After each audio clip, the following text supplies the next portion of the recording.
Hello' everyone, good morning. বলক আজি ঢেকীয়া শাক ভাজিৰে শনিবৰীয়া দুপৰীয়াৰ থালখন সজাওঁ।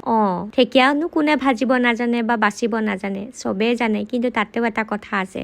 মনত যেতিয়া খং বা মনটো যেতিয়া বেয়া হৈ থাকে তেতিয়া পাৰাকলে পাকঘৰ সোমাবই নালাগে। এয়া আগতে কোৱাহে কথা দেই। আৰু এইপিনে ময়ো ঢেকীয়াখিনি ভালকৈ ধুই বাচি লৈ এতিয়া বাছ মই এনেকুৱাকৈ কাটোঁ, প্ৰায় কটাৰীৰে কাটি দিওঁ।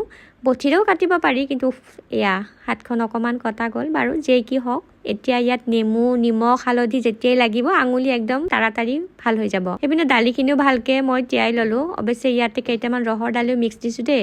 আজি ভাবিছোঁ আপোনালোকৰ নামবিলাক লওঁ: জেউতি বৰ্মন, মণিকা বৰুৱা, দেৱযানী দেৱী বৰুৱা, ৰুমি বি ডেকা, সোণমণি পাৰ্বিন, দিব্য দাস, সাগৰিকা, আৰিফা জাহান, হিমা, পলি বেগম, বৰ্ণালী ডেকা, মাইনা দেৱান, উপাসনা লহকৰ, অভিজিত ডেকা, মুক্তাৰা আহমেদ, আয়েশা ছিদ্দিকা।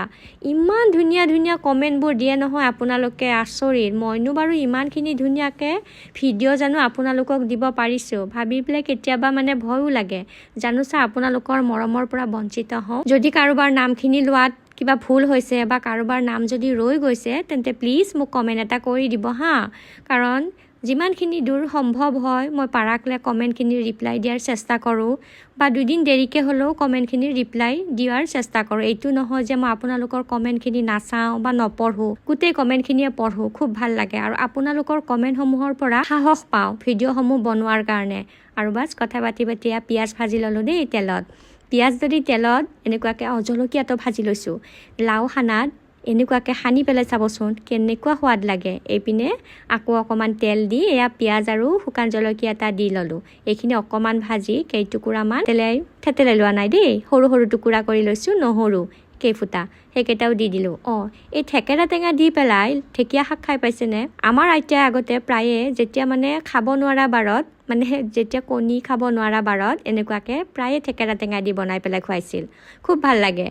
আৰু এয়া ময়ো সৰু সৰু টুকুৰা কৰি লৈ তেলত ভাজি ল'লোঁ। তেলত ভাজিও ল'ব পাৰে বা পিছতো দিব পাৰে, কিন্তু এনেকুৱাকৈ দিলেও ভাল লাগে।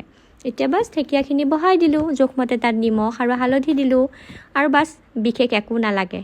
এতিয়া এইখিনি কম জুইত সিজোৱাৰহে কথা। ঢাকোন দি থৈ মই এইখিনি বনাই আছোঁ। আৰু বাছ ৰেডি হৈ যাব এতিয়া ঢেকীয়া ভাজি। ঢেকীয়া ভাজিত কিন্তু কণী দিলেও ভাল লাগে, বুট দিলেও ভাল লাগে। শাকখন ইমানেই প্ৰিয়, যেনেকৈ খায় তেনেকৈ ভাল লাগে। আৰু এইপিনে যে ৰঙালাওখিনি এতিয়া সানি লোৱাহে কথা। আৰু এই যে ভাজা জ্বলাটো মুচমুচীয়াকৈ কেনেকুৱা সোৱাদ লাগে নহয়, যদি ট্ৰাই কৰা নাই এনেকুৱাকৈ ট্ৰাই কৰিব। আৰু এয়া মোৰ শাক ভাজিখিনি হৈ গ'ল। এতিয়া বাছ ভাতৰ কাঁহীখন ৰেডি কৰাহে কথা। ভাতকেৰেলা আলু মই সানিছোঁ দেই। এইপিনে দালিখিনিত ফোৰণো মৰা নাই নহয়।